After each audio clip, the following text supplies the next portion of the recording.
Okay, I think we're recording. Hi, Great. JP. Hello. How are you today? Good. Been a Good. long day, but glad to be here.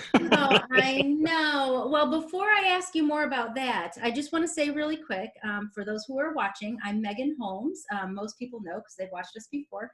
I'm coming to you from St. Louis, Missouri, actually Kirkwood, Missouri. I own the Needlepoint Clubhouse here. And together with my partner in crime, Melissa McLeod, we've started this Pointing It Out podcast that airs every Saturday night on YouTube. And believe it or not, people have been watching, so we keep doing it. And we're having a blast. And so I was charged with the Halloween episode. And so Melissa and I were together last weekend, and we were like, who could we talk to? And we said, what about labors of love? So we have JP Sly. Am I saying that correctly? Yes, you are. Right. And I was curious, I didn't look it up. Your title. So you are with Labors of Love Needlepoint. Yes. Would you call yourself creative director, the idea man, the big man in charge? Just the designer. Artist? Come on. I was wanting you to say I'm the big cheese around here. Yeah. I'm the good looking one and Mark is the brain. So. I like it. I like it. So for those of you who don't know, Labors of Love Needlepoint is a design house first. Am I right about that? Right. And Right. now also a local needlepoint shop. Yes. And you are outside of Atlanta or? Right in Atlanta. Right in Atlanta. Mm-hmm. Okay. And so first of all, how long? The shop hasn't been open for all that long. Am I right about that? We'll be starting our third year in a week. Awesome. Yeah, November 10th. Yeah. So I think we must have been, so I bought my shop in 3 years ago in September. So we are pretty relatively, this business had been in existence, but we're kind of in the same boat as far as the shop goes. So that's great. But so Labors of Love, the design firm though, has been around for how long? We started it in 1999. So we've been around for a while. And started very small and then just have slowly grown. And originally we sold through some other distributors, but we eventually took it on ourselves and kept going. And so you alluded to it a second ago. You're both your partner in crime, partner in life, and business partner, I would say, if that's fair, yes. Is Mark Young. And correct. So you and Mark have been in business together since 1999, is that right? Yes. Okay, very good. He has always done the financial, all the money, number crunching, that kind of thing. And I just do the the creative part. He just lets me go crazy with that. So it's a good team. So for people who don't automatically know Labors of Love, you're crazy because it's an awesome company. But the first thing I think about are the birds that sit on the clips. Mm-hmm. So, and I think you might have a couple behind you. I have some of the Halloween ones right here. So good. There's, I can get him on. This is a little owl. Oh, cute. And it's a two-sided canvas, and it comes with the clip and the tail feather. So cute. And we've gone through the alphabet 3 times, so however many letters there are in the alphabet, that times 3 plus a few. That's how many birds we have. Wait a minute. There's 26. So we're up. You're getting close to 100 birds designs. Yeah. And we have a lot of people that do every one of them. They have all bird trees at Christmas, and they're always ready to start another one. So we have at least 2 every market. We try and have at least 2 new birds. So what I was trying to get at is when I think of Labors of Love, one of the first most unique, awesome canvas designs that I think of are the birds. But then the next thing I think about are the Frankenstein and Frankenstein's Bride and like the spooky guys. So that's why I wanted to talk to you for the Halloween episode, because I thought we could talk about those guys. But what I think we should do first is back up a little bit, because I jumped the gun because I was too excited because I saw that cool stuff behind you. But so talk to us a little bit about you. So did you grow up in Atlanta? Did you go to school? What's your, Yes, who grew are up in you, Atlanta. JP? I always say I didn't get very far because I only live a couple of miles away from where I grew up. Oh, wow. So still in the same area. Mhm. Started painting needlepoint when I was in high school. Really? Friend's mother was an avid needlepointer, and she would do the really large European printed Sure, like the pieces that Elizabeth Bradley or the big. Penelope, yeah. Mhm. And I just thought the canvases were wonderful. Sure. And she mentioned that I always wish I had a Renoir or a Van Gogh. I don't remember what the first one was, but she said she always wanted it. And so I painted one for her on canvas. Wow. On needlepoint And then canvas. on needlepoint canvas. And that was interesting, teaching myself how to do that. Yeah. And then she in turn taught me how to stitch. Oh my gosh. And this is back so I learned continental in wool on Penelope, and that's all I knew for years and years and years and years and years. I don't think you're alone in that, to be honest. Yeah. I don't think you're alone. I would not say that that's the most delightful sounding way to needlepoint now, but I think that a lot of people started that way. Yeah, Very definitely. Cool. Definitely. So you, did you have some kind of artistic background, or you just knew you liked to paint, or did she say, hey, I think you might be able to paint me a canvas? No, I've always painted, sculpted. Both of my parents were very creative. My mother had a ceramic studio in her house the whole time I was growing up. My father built cars, built additions to the house, built everything. So they were both very creative, and all of my brothers and my sister are also do some kind of artwork. So did you take that experience, sort of that ability, and then that experience with needlepointing with your friend? Did you take that to a next degree, or what did you do after high school then? Well, I started painting a few things for myself and stitched, and I really enjoyed it. But then as I got into college and life got crazy, just didn't have the time for it. Excuse me. But then many years ago, Mark and I bought a needlepoint rug for our dining room. Okay. And I wanted to cover the chairs, but we couldn't find fabric that worked with it. And Mark kind of said, well, didn't you used to do needlepoint? Why don't you just needlepoint chair cushions? And that's what got us back into it. So I went to a local shop, bought some canvas and painted them. And when they realized that I was painting it, he said, well, could you put a name on a stocking for me? And could you do this? And that's kind of what got me back into it. So was your degree in college in the arts, or? Yes. I had a scholarship to the Art Institute in fashion illustration. Oh my gosh. And right out of school started as an illustrator for different department stores. Oh my gosh, that's amazing. Yeah. So would you say that really pen and ink or marker is really what you're more comfortable with instead of a brush? No, probably brush. You are, okay. Yeah. Yes. You were just sort of forced because you got paid to do it. Yes, You took the job that get paid you. I get that. I've been there. Believe me, I've been there. Exactly. Yeah. So we know that you grew up in Atlanta, that you went to school, you were in the arts, and then suddenly you find yourself with this man who's forcing you to needlepoint him chair covers. So what was the local shop that I'm in jest, I'm kidding, but what was the local shop you were going to then? It was the Snail's Pace. Oh, what a cute name.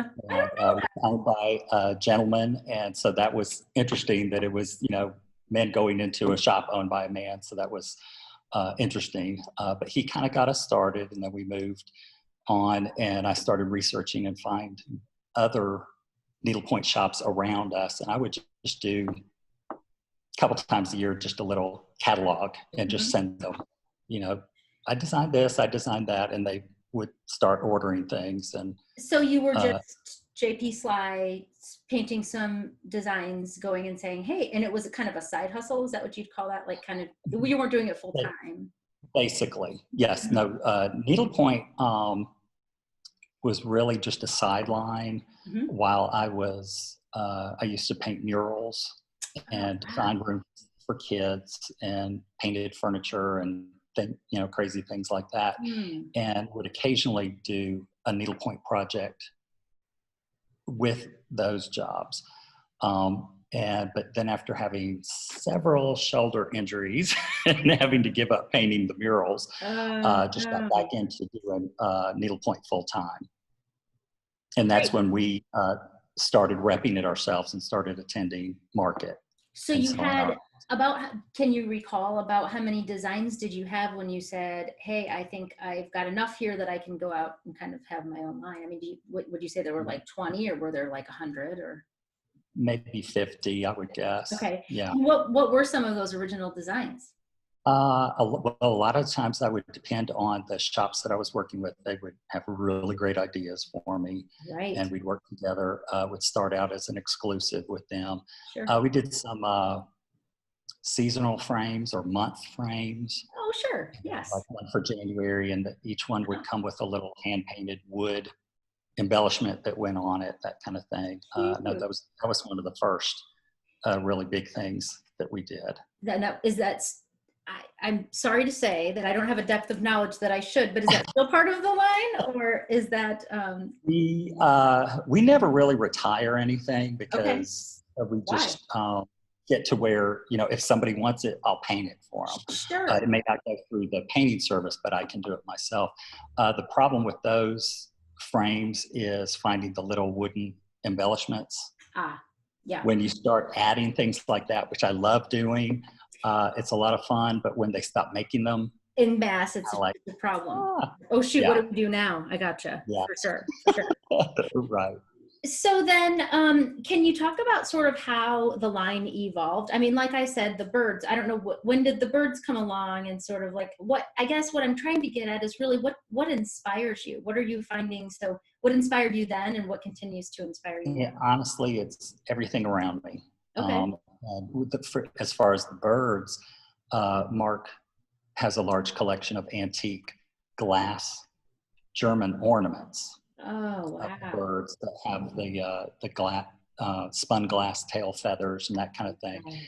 And I just started thinking that would be a neat design. Yes. And he researched and found where we could find the clips. And I painted one, and he stitched it in a couple of days. And then I had to find tail feathers for it. It kind of grew from there. But the interesting part about the birds was because they were my first dimensional piece, is I would always do a finished one first to make sure that it would work.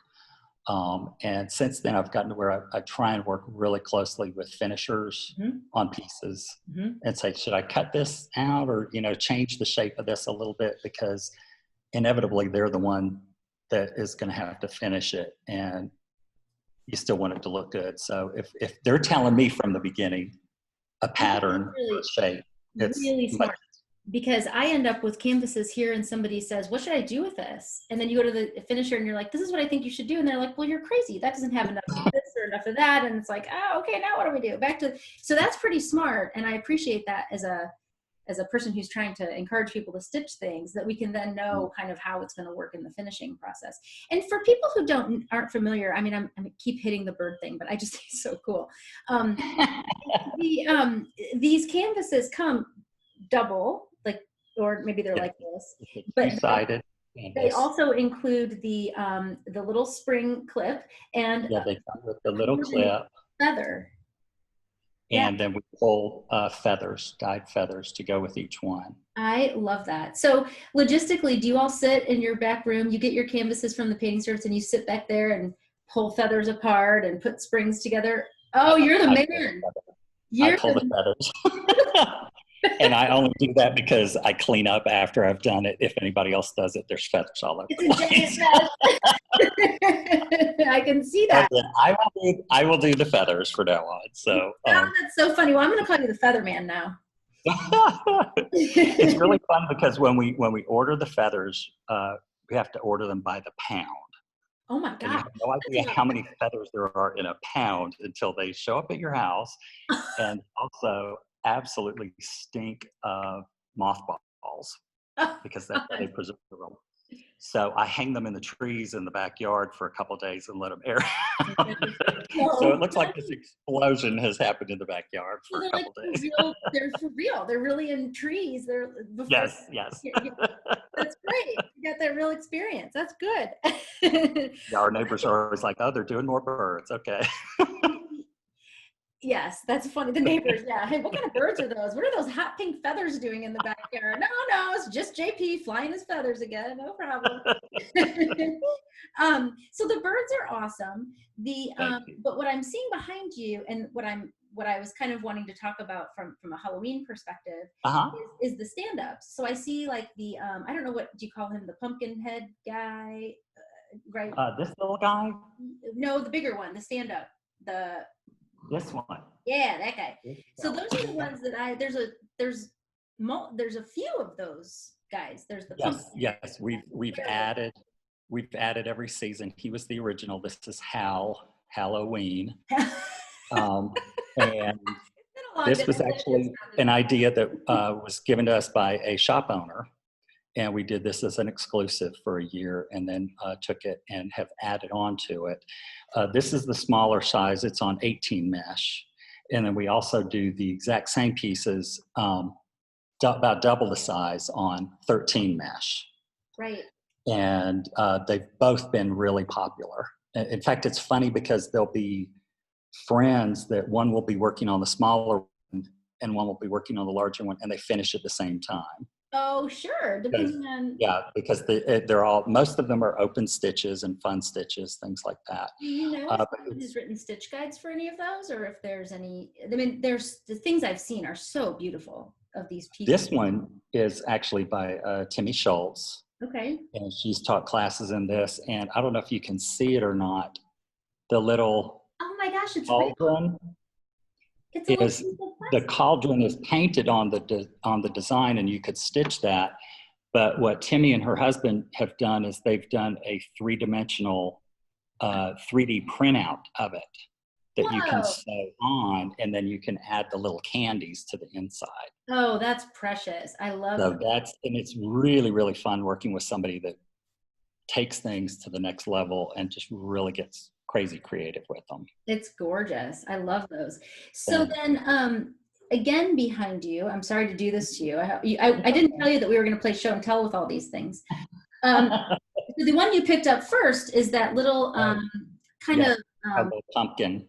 Yes, and isn't there 3 sizes of those guys? There are. He was the original, and that's kind of how things have worked for us.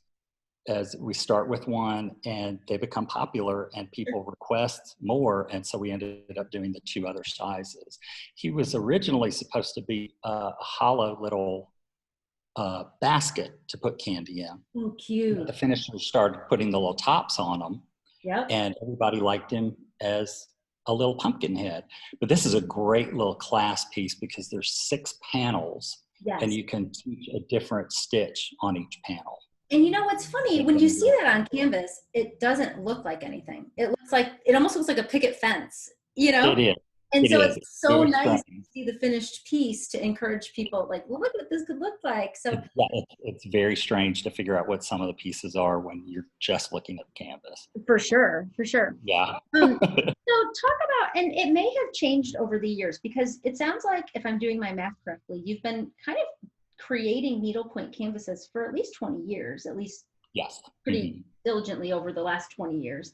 And the first part was a little bit at a time. Yeah, but then we really took it on and got serious with it. Yeah. So your process, I guess, is what I'm interested in. So so these younger designers, a lot of them are using, MacBooks and paint, like using a lot of electronic strokes. Are you a sketcher, a drawer? Are you a doodler? Do you go right to canvas with paint? Talk to us about that. I'm old school. That's I'm okay. old school. Yeah, it's start out with a sketch and work out the layout, the size, everything like that. That also helps me determine what size mesh to use. I generally only paint on 18 mesh and 13 mesh. Mm-hmm. Mm-hmm. But that helps me determine that. And then I use that as my template underneath my canvas and just start painting on the canvas. But it always starts out as a drawing. And so that helps you to, because all of your pieces, I think, I know, are stitch painted. You don't have any real painterly designs that you have. We have a few that have some of the large backgrounds and things get a little painterly, and where you can have some fun with open stitches and decorative stitches and let all that show through. Dye threads and things like that. Exactly. But we try and have, some fairly large areas where you can actually get a repeat of a pattern of a stitch, and just kind of play with a little bit of everything, some detail, some large areas, and a little bit of painterly look in there too. Yeah, and I think that's kind of fun. I think I've talked to a couple people about how important it is. I think stitch painting is for beginners and for people who are really trying to get their like solid technique down before they begin to foray into like open stitches. And because it's harder to read a canvas if you don't understand the basics, and then to understand how you can kind of expound on that. But what I'm hearing you say is that for the most part, you look at something that you've drawn and really kind of detail it out. So you're not like a grid, you're not like a graph paper kind of guy. You're more of and now I've just never been able to work on the graph paper. It's much easier for me to just do it right on the canvas itself. I can totally understand that. So then you do a single design, and then it, of course, as we've talked to our viewers about, poor JP can't sit in his office and make 55 pudgy pumpkins or whatever we call it. I forgot what we call that guy. I've had to do it, but try not to. Desperate times. But yeah, so it's really more it's just better for everyone if you're able to create that master and then kind of go from there. Well, and I find too that if we provide a stitch painted finished canvas to go to the painting service, they're going to do an exact copy of that. Right. And we're really happy with what we've been getting back. Let me just peel that back a little bit. So when you say finished, you mean finished painting, not finished. Do you mean a stitched piece? A finished painting. Just as well, send it to be painted. That could be an interesting process too. Yeah. Yeah. Okay. Yeah. So finished paintings, and then they kind of go from there. So do you find that you have kind of a bank of ideas, or people have given you ideas and it's just kind of in your brain and you're like, oh, today I think I'm going to paint that witch somebody mentioned? Or is it more like... when I have time, I do. And when we're getting ready for a market, I'm like, I gotta have more new pieces. And then I can rely back to that. So you kind of have it like a sketchbook or a drawing book that you kind of have ideas that you can go to. Yeah, and I kind of have it, here's some Christmas ideas, here's some Halloween ideas, that kind of thing, because each market we try and take a little bit of everything. Sure, a little different, new things. Yeah. Right. And kind of build off of things that have become popular and continue those lines. It's smart. And just add more designs to them. And so you have quite the catalog of designs now. It's grown. It's grown quite a bit. Yeah. I think I can safely say this too. And again, this is just me being a bozo possibly, but all of these designs are yours. You're not repping any other artists right now. Well, you're repping, Labors of Love is repping a few other artists and their designs, but for the most part, the Labors of Love collection is your artwork. Yes. Am I right? Yes. Correct. So you do the cool, another thing that I love are the vintage, the bubble lights. Yes. Little bells with the bottom. So I will say that one thing about the Labors of Love collection that's amazing is that they take a theme and they do it so well. I love these. Oh, thanks. This is one of the little jingle bells. But once again, did the finisher kind of work out that design with you a little bit? Yes, definitely. I had the idea and sent her the pattern, and she did send me back some adjustments on it, and we've just had a great time with them. Haven't had any problems. And so people who can't see, if JP could kind of run his finger, like it's kind of indented. Yes. So it makes it look so cool at the bottom there. It really makes a 3D outfit to that. Opens that up, and then I wanted a bell that would ring, so we added the jingle bell to it. But these have been really fun. We've added quite a few designs to these over the year, and this is the kind of thing I was saying. Like I try and have at least 2 bells Sure. each market. People say, what new bell do you have out? And oh, here's the bell. Exactly. What new bird is Exactly. it out? Yeah. So you think you're ever going to run out of birds species? Because I think Probably not. I I'm sorry. think you started making them up. Pink bird, Yes. blue bird. We've done some Some invented species. invented pieces. Yes, that's a good one for it. Fantasy birds. I love that. I love those. Yeah, and I just got in a whole bunch of orange feathers, so I got to come up with something with orange feathers next. Ooh, well, you've got a pretty good collection of Halloween birds back there, but maybe you could have a. I think we need some more orange in there, so we'll I probably start with Halloween. I like that. I like that idea. So, you do have this awesome body of work. Can you say what your favorite of the designs that you've painted? What's your favorite thing? Well, I always love the birds because they got us started. Okay. And I'll never not paint a bird. If somebody wants a bird, I'll always do birds. So I love those. I really love the bells, the dimensional pieces, things that are just a little different from everything else. I try and come up with something that's a little unique. I was wondering if you might say some of your interpretations. So you've got, your like Queen of Hearts, and your like those guys are really cool. They're kind of like your interpretation of the fairy tale. Or I'm trying to think of who else don't you have like is it Gone with the Wind, or you have like yes, I've Gone with the Wind piece that I did. Yeah, and those are so fun. Characters. You look at it and you don't say like, oh, there's Scarlett O'Hara, but you're like, oh, wait, I think that's a Gone with the Wind. Like it's very, very creative, and they're just super fun, and they have their own feel. So thank you. Those guys are awesome. One of the things I've had a lot of fun with is using music as an inspiration. Sure. I don't know if you saw at the last market, the lady in the chandelier swinging from the chandelier, and that's based on the chandelier song. That was from the song. Years ago, I did one based on the Sound of Music song, My Favorite Things. Yeah. And the whole canvas was the 2 little girls in white dresses with blue satin sashes in a sleigh being pulled by the pony. Yes. With mittens. Everything from the song is all in one canvas. Okay, I might be the last person to have put all that together. I'm really sorry, I didn't know that. But now you're saying that, I'm like, well, yeah, the blue sashes and the little girl with the white. Oh my gosh, yes, I love that. Yeah. Oh, that's so clever. So what's the? I love asking.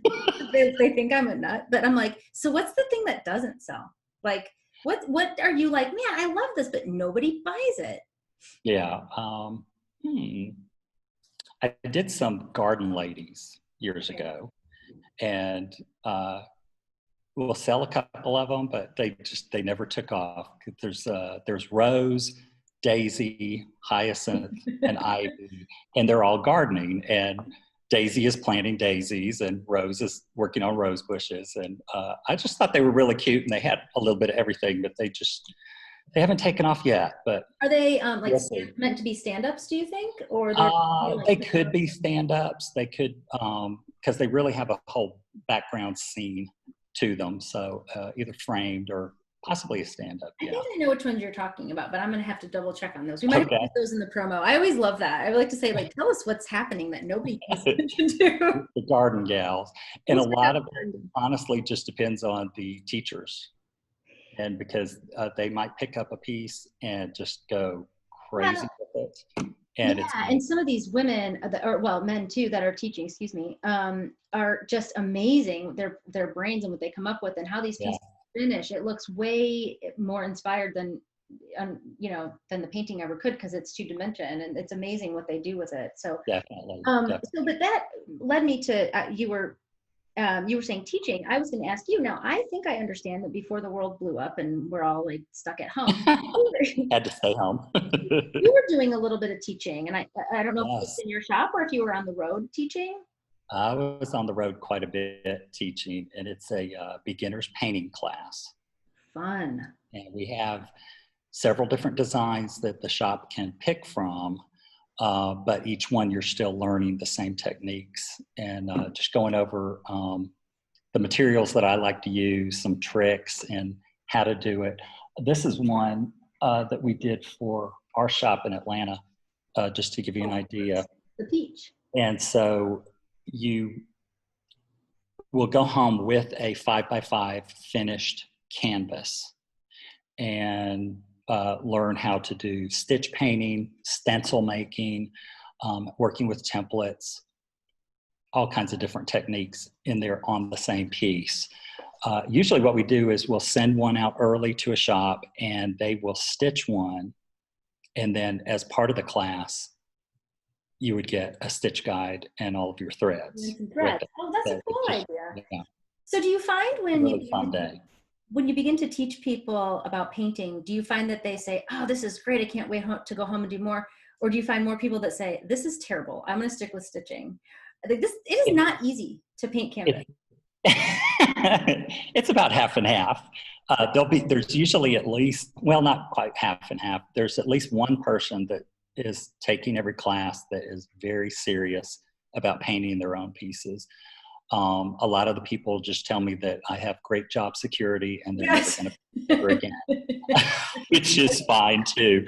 But what I hope to do is just get people over, get them over the fear of making changes to some canvases. Sure. That they can, if there's a piece at a shop that they've been looking at and they haven't bought it because they really wish it had a border around it, now they know how to add a border or how to make a small change or add a name, something like that to it. And go ahead, I'm sorry. But the other thing is just to inform people what really goes into a well-painted, hand-painted canvas and why they are the cost that they are. Mm-hmm. Absolutely. Because they're not just printed out in minutes. Exactly right. Well, and I think too that people, it's nice to hear from an artist that you're not upset or I don't know, annoyed that people make adjustments to their canvas, because you're saying, hey, I did this work, but I'm putting this out there for you to do more to. So if you think that, the Halloween guy behind you should have purple pants, then go for it, Exactly. Or if they should be plaid instead of striped or whatever, you're going, this is cool. I like to see what people do with it. I've always considered needlepoint a collaborative art, and that I'm just the designer who's doing the base part, but it's the stitcher, it's the person doing the stitch guide. Right. The finishers really just make them all come to life. Well, the choosing of thread, I mean, let's be honest, we're basically covering up your work. Yes. And I actually had one artist that I went to that I wanted to produce some of her pieces on needlepoint, and she said no, because it's just going to get covered up with thread. She didn't understand that it was a whole process. Yeah. Sure. There's a lot of people involved in one project. And I find it exciting. I love seeing how different something turns out. Sure, I'm sure. And the different iterations too. Yeah, exactly. Like not just one person, but multiple people doing different things. Definitely. So do you suspect, or do you hope that, before too long, we'll be able to get back at this traveling thing and do some classes again? Yeah. Yes, definitely. I would love to. It's a lot of fun. Try and really work with the shop owner on how they want to set it up, how long they want it to be, that kind of thing. I try and work with each one individually and do it their way because it's their shop. Well, you have an open invitation here. We'd love to have you. So Great. When the world opens back up, and then I'll make you trail as soon Mark as the world opens up. Yeah, and I'll make you trail Mark along and let him tell me all the things I'm doing wrong, because I just really respect him as a businessman too, because you guys have been doing it for a long time. And it's for people who don't know, I mean, Labors of Love is very well respected in the industry, very creative, very collaborative. I even remember seeing some things come out during quarantine. There were a couple of canvases that came out, and I don't know if it was Mark or who it was that was like, hey, let me reproduce this for you. I think there was one of the younger designers who did the oh my gosh, now I can't think of the saying. It was John Lewis maybe, and it was a great saying. And I think good news or good trouble. Good trouble. I love Yeah. that canvas. And I think it was like, let's hit on this, let's get it out there. And I don't know who did the painting or what, but I just appreciated that you all sort of, I mean, this is my observation, took this younger designer who didn't have the wherewithal to really get that out there quickly and helped her get that out there. And so I really respect you all for doing a lot of that too. Because it's a lot of fun because I can't think of everything. And it's a lot of fun interpreting their ideas. And then sometimes they will do a painted one. And I might have to do some tweaking on it before it goes into production. But it's a collaborative project. That's what I wanted to say. And I think that for those of you, and I won't put myself, I haven't been in the business for very long, but for those of you who are willing to go out, teach your craft, bring some of these other artists along, I mean, that's what we need, because this industry is hot with creativity. And unless we help to encourage people and help them understand how to get into the industry, what are we going to be, you know? Exactly. So I admire you for doing that. And I think it's great. So exactly. We've got to keep it going and keep it young and keep everybody involved in it. Keep everybody excited. Yeah. So speaking of exciting, is there anything, I love to ask this, and I didn't tell you this before. This is the trick question. It's really not, but I'm just putting you on the spot is really what it is. So are you doing anything you can share with us? Like any designs, any like things you haven't told anybody about that you want to like, you know, tease it out and I can be like, hey, he told us. It's been a while since I've done a limited edition piece, but we are trying to finish one of those. I don't know if you've ever seen our limited edition pieces. You would paint just like a few. And yes, but they also come with a dimensional sculpted face and hands. If you go to our website, you'll be able to see some of the old ones. But they've pretty much been historical figures. We did Henry VIII, Anne Boleyn, Queen Victoria, lots of historical figures. And working on one right now of Catherine the Great. Oh, okay. Another kid in the chicken in the mix. I like it. Anybody that's been collecting the limited edition, let us know because we'll have Catherine the Great soon, hopefully. That's really clever. And I haven't heard of a lot of people. And again, like my breadth of knowledge of your business and just kind of a lot of the historical knowledge that I have been in the industry, I'm trying to catch up.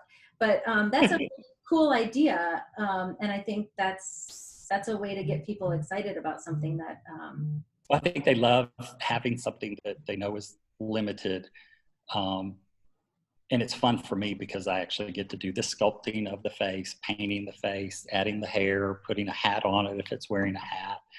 If you look them up, I wish I had one here to show you, but I don't. Remember?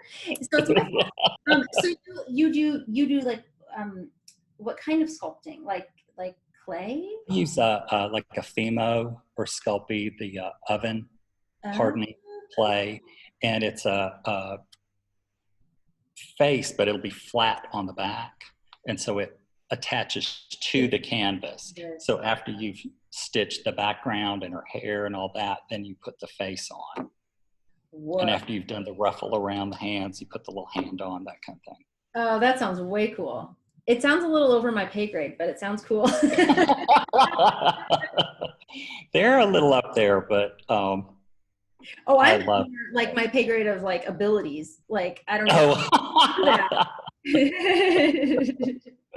I'm here looking like, oh God, what do I do next? I need you to come teach me. Do you? Well, Tony Maneri has done a stitch guide for every single one of them. So yeah. There it is. Tony Maneri is the guy you need. So they're a little over the top. Yeah. That's amazing. So do you look forward to sort of after the first of the year? Are you guys, from what I know, the markets are kind of, you know, a little bit on hold. We don't know what we're doing. Do you think you'll kind of after the first of the year be prepared to launch some new designs, or? We're trying to virtually right now. We're in the middle of updating the website and incorporating the design website with the shop website. Oh, very cool. A little bit easier. It's a lot of work. And a lot of work. I don't know anything about it, but fortunately we have somebody who does. Good. But right now, just trying to get things out there virtually, which has been great.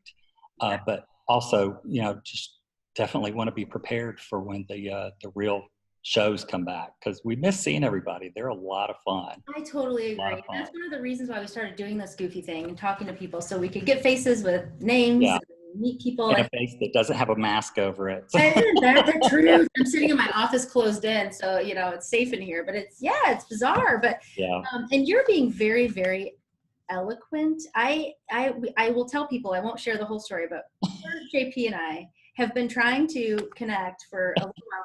These guys were out of power. How long were you out of power for? I've forgotten. It's solid 24 hours. Was it 36? 3 days now, I think. 2.5 days, something like that. Sorry. Yeah. So I really appreciate you coming on. You've got a lot going on in your life. So when I say to you, what have you got going on? And you're like, girl, I'm just trying to get my power back on.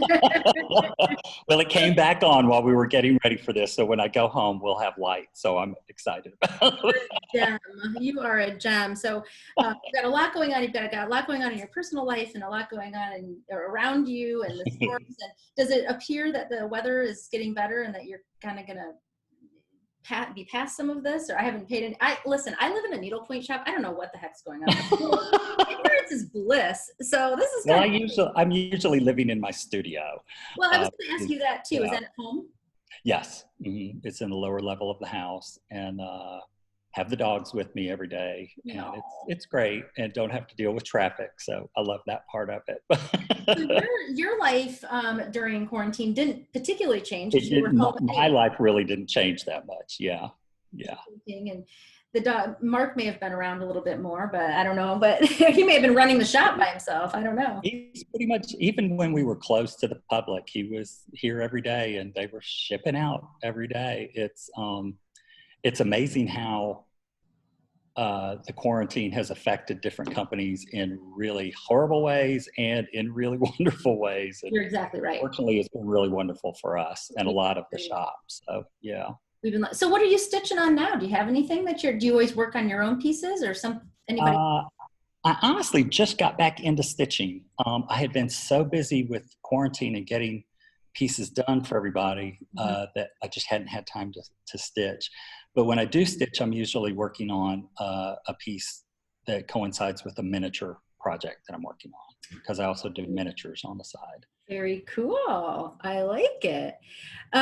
So is there anything that I haven't asked you about that you want to share that's burning about JP Sly that you want your adoring followers to know?